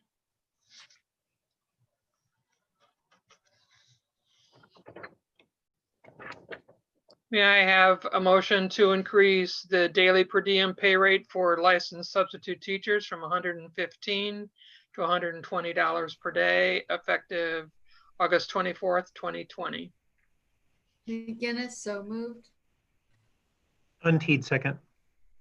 McGinnis, Untied, all in favor signify by saying aye. Aye. Opposed, no. The motion carries 6-0. Amy, we haven't heard from you yet tonight.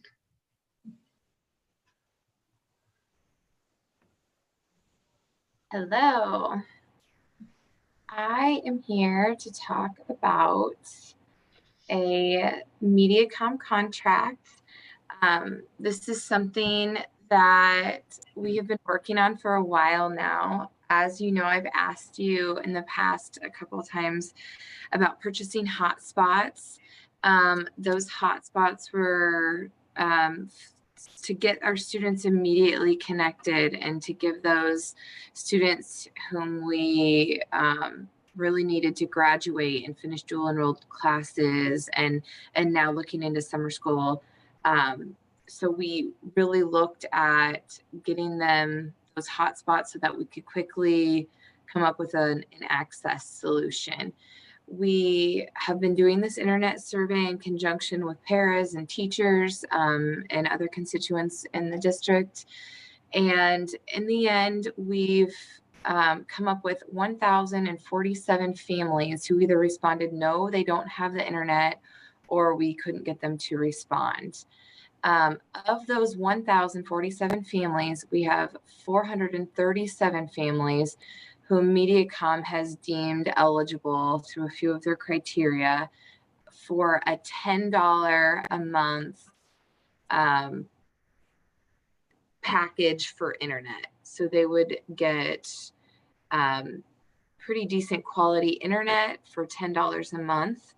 We are proposing, and we have asked our lawyers to look at this contract, and they have approved it, a contract that we would pay for 1 year of these 437, we would pay for 1 year contract with MediaCom with a minimum of 100 families on that contract.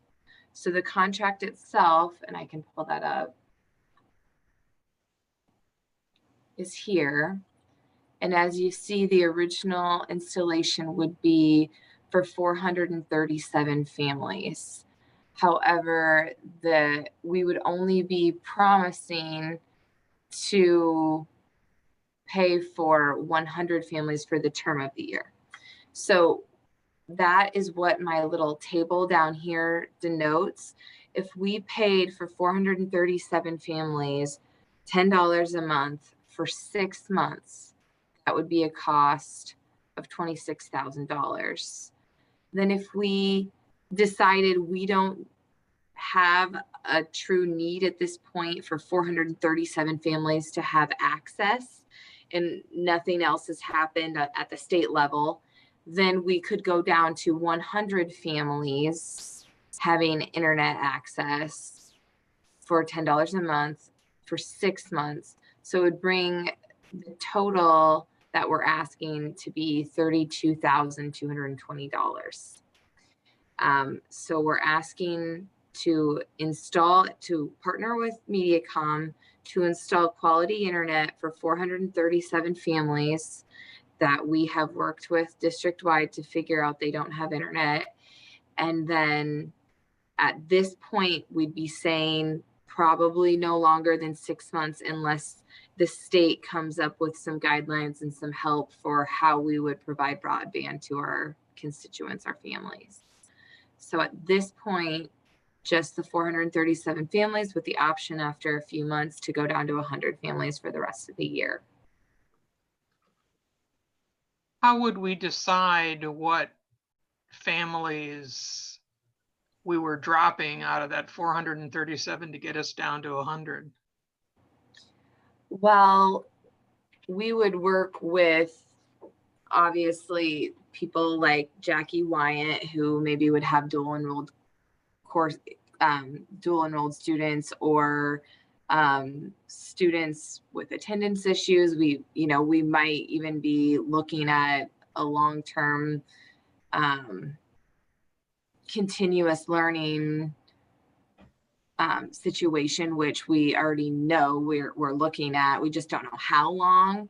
So we don't know for with 100% that we would drop down to 100, but then we don't even know that we would necessarily say 100 kids or families get it. We might just say, due to this contract, we're going to keep spending this money for the last 6 months and no families would get it.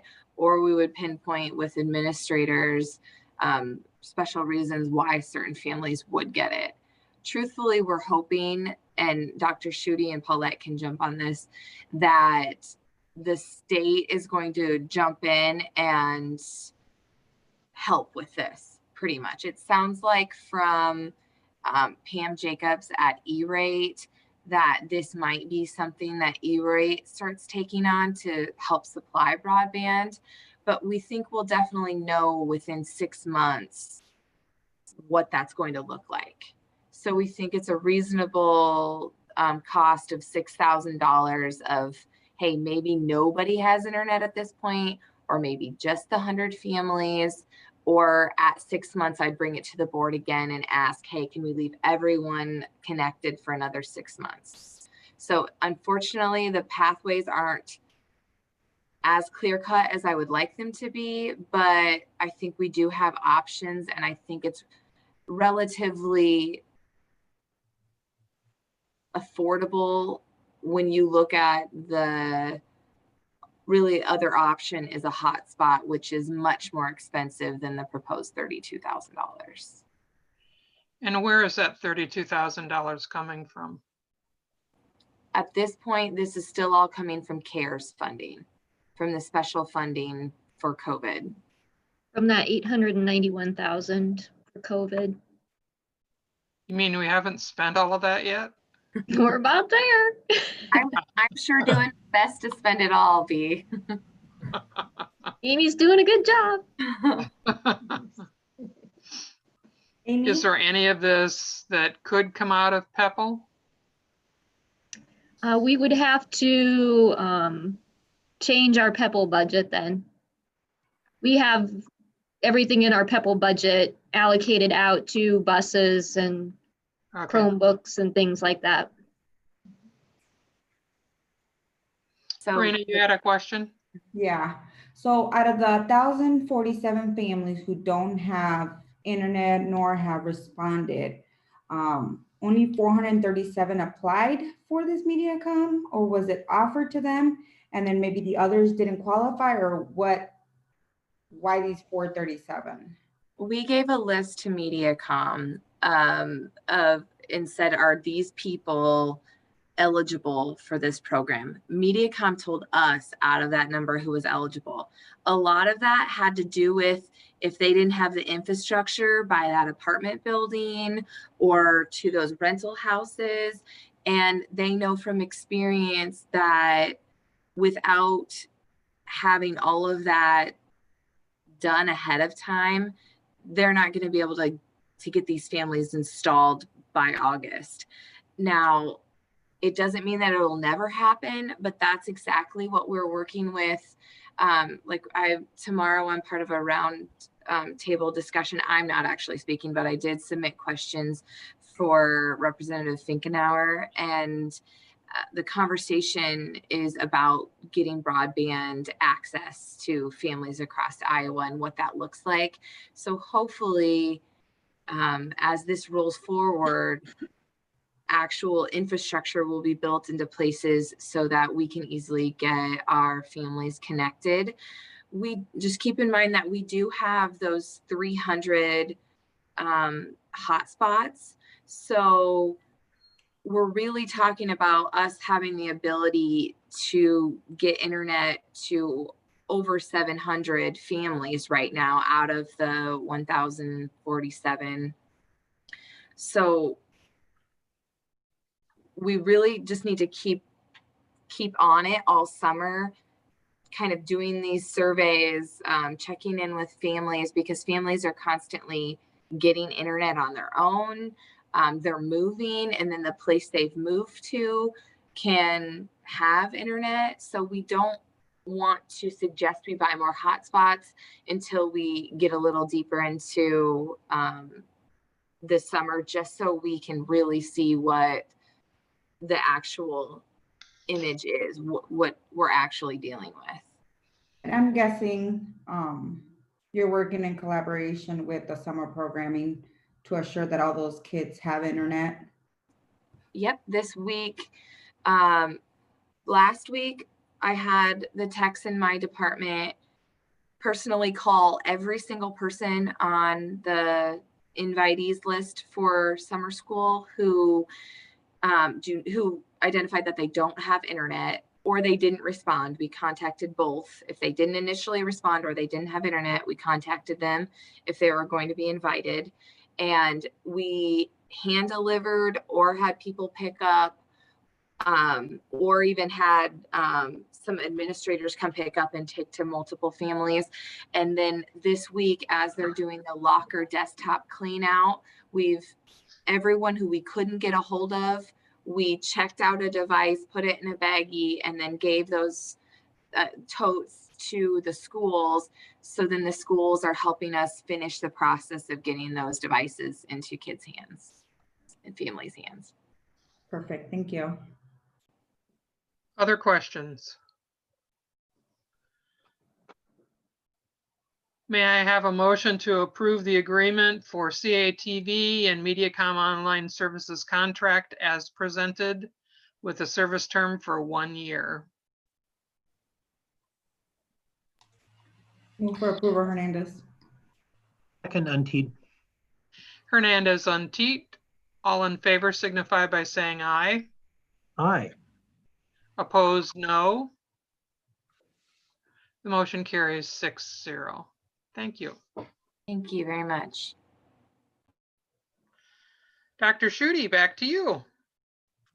Yeah, so this kind of ties in nicely with what Amy was just talking about. The AESA, the School Superintendents Association, has asked for superintendents and their school boards to sign on to a resolution promoting to support a safe, healthy, and district-specific reopening process informed by the Centers for Disease Control and Prevention guidelines.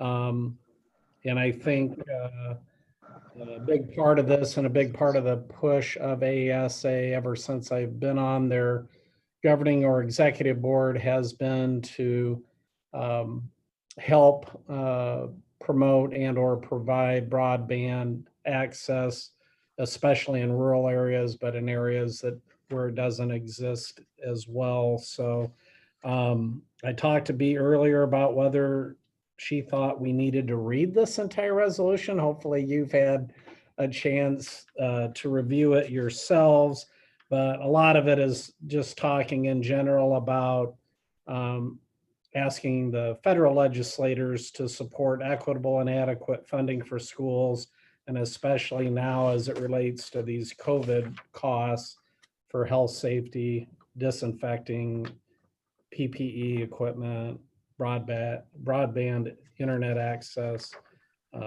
just to name a few. So I would ask the board consideration of approving this resolution so that Bea can sign it and we can send it on. Questions about the resolution? May I have a motion to approve the Marshalltown Community School District and the AASA resolution as presented? So move, Faltus. Reitman, second. Faltus, Heitman, all in favor signify by saying aye. Aye. Opposed, no. The motion carries 6-0. Paulette.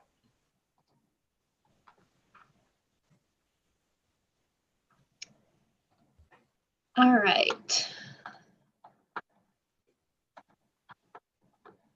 You may recall we've had, over the past several months, we've had conversations regarding our property liability work comp coverage, and effective January or July 1st, we will be switching our coverage providers to Argent for work comp and EMC for our property liability.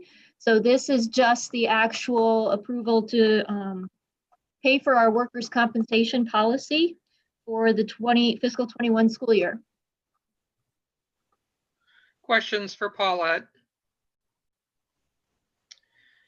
May I have a motion to approve the workers' compensation offer of coverage from Argent for the 2020-2021 school year? Untied, so moved. Reitman, second. Untied, Heitman, all in favor signify by saying aye. Aye. Aye. Aye. Opposed, no. The motion carries 6-0.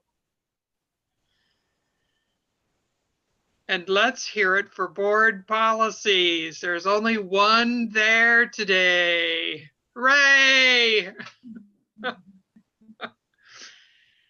I do need to thank everyone for their work in getting the policies looked at, reviewed, approved, and so on throughout the school year. And we won't see any more of these until August, Theron? Is that right? Is Never say never. I not to be Write a few. We not should to not, rain on the parade, but I have a couple I'd like to put forward. Oh, troublemaker. All right. Sorry. Not tonight. Not tonight, not ready, but some related to FMLA and a long-term leave policy that's on my to-do list. So don't hurt the messenger. Oh, I think it should wait until August. our I'd like regular, it implemented and passed before everyone comes back. I see. But yeah, it's our regular cycle of policy reviews will not begin till August. Okay, there's a good way to sidestep it. Thank you. So 6.01, this is the first reading of our board policy, which you saw last week. It's policy 312.3E1, fringe benefits for administrators and supervisors. We had two changes that were tied in with the meeting confer. One was to have 2 personal days instead of the 1 paid and 1 pay for the sub day to mirror our teachers. And the other was to add, I believe it was, we added language to bereavement leave, which had not been added in conjunction with changes that were made with the other employee groups. Questions for Dr. Schutte? May I have a motion to amend 312.3E1 and waive the second reading? McGinnis so moved. Heitman, second. McGinnis, Heitman, all in favor signify by saying aye. Aye. Opposed, no. Thank you all. Motion carries 6-0. Any items of note in communication, Mr. Sodders? Well, I just wanted to share a brief update on the email marketing side of things. So you all get my or the district's Bobcat newsletter every week. And over the last couple of months, which have been tumultuous for everybody, in April, it looked like, and I can explain some of these terms briefly too, it looked like our open rate, which is when one of those emails is sent with good news stories and links and things like that, 38% of people, so a little over a third, open the email. And when they did that, of those who opened the email, 7% of them clicked through it. That means they clicked on a link or sought more information based on what they saw in the newsletter. So 38% opened, and then 7% of those clicked within the email. And then in May, we saw a dip in the amount of opens for those weekly newsletters. We saw 28% open the emails, but we also saw an increase in the click rate. We saw a 1% increase, so 8% actually clicked through when they saw when they opened the newsletter. So the reason those are important is because they show levels of engagement whenever those are sent. Over the last couple of months, it's looked like that click rate has hovered around 7 and 8%, which, looking at Constant Contact data, which is the company we go through to do the email marketing, that is well within their average click rate across industries. And I'm happy to report that the 38% open rate in April and the 28% open rate in May are both considered to be outstanding for open rates across industries. Usually they say most folks expect 10 to 15% for an individual campaign. So those are good averages, even though we saw a dip in the open rate from last month to this month. So, and So I'm happy. Go ahead. should we refer to those numbers when we look at the HumanX information and people say that they don't feel in the loop? Well, that is definitely one. That's definitely one of the one of those. I do send them. So There's a group of stakeholders, community stakeholders that those get sent to. Of course, you guys get them. All of our staff get the newsletters and parents get the newsletters. So it kind of is a wide coverage, but yeah. Thank you. Hey, no problem. Looking at reminders, the Finance Committee is coming up with a meeting. Our next board meeting is June 15th. We only have one meeting in July, but also please note the 2 board work sessions for the building center attendance plans. And if you have not notified Theron yet that you are able or unable to attend those work sessions, please be sure to do that. Have we had any committees meet since last we met?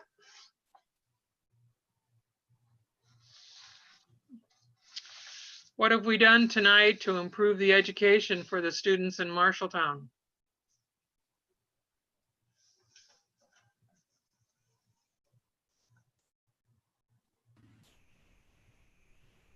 I think the contract with MediaCom, helping to get more of our families connected so that they can continue to engage in learning when they can't be at school is a really big deal. Thank you. We approved our 2020 class of seniors. 375 so far. And I think it was good to hear the Humanics district-wide, overview survey results. A lot of positive trend line data there. Was very You positive. also approved a lot of really important new hires, new teachers, teacher leaders, summer instructors, all kinds of people that make the system keep rolling. And as Amy Pollard pointed out in the chat, summer sports are coming back. Yes.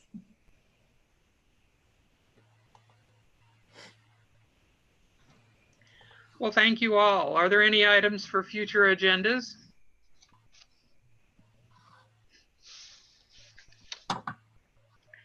My quote for this evening comes from Mother Teresa. I think that she is someone that helps us view things during this time. She said, "Don't be impressed by money, followers, degrees, and titles.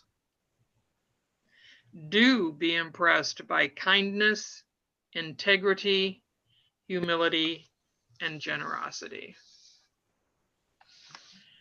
May you all be blessed with all of the items in the latter list. May I have a motion to adjourn? Heitman, so moved. Second, Hernandez. Heitman, Hernandez. All in favor signify by saying aye. Aye. Okay. Opposed, no. We are adjourned, ladies and gentlemen. Thank you. Bye.